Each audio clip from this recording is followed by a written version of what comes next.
Good morning guys, welcome to my vlog, Galahad TV.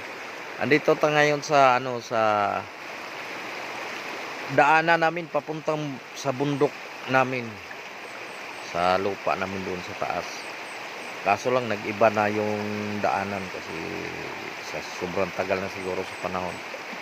Ito yung ilog na lagi namin binabaybay bago kami makarating sa lupa namin doon sa bundok.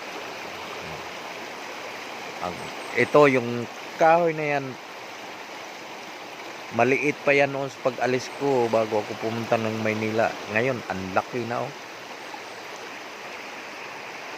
mga ka-TV. Ito yung sapa na to na papunta doon sa bundok namin. Abangan nyo yung next vlog ko, makita nyo yung bundok na sinasabi ko, yung laging doon kami tumira. Sa ngayon hindi pa ako makapunta doon kasi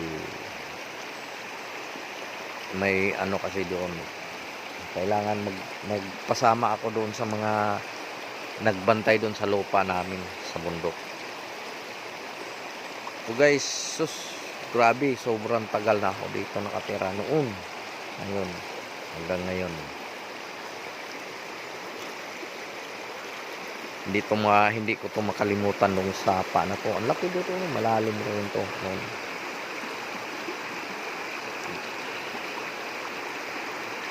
Dumiretso lang ako dito kasi naligo lang ako. Wala lang akong dalang yung tripod. Kakalimutan ko kasi makikita nyo kasi ako noon kung paano maligo dito sa sapa na to. Yung pinaglakihan ko to nga sapa Yan o. Malayo pa doon to guys, mga siguro nasa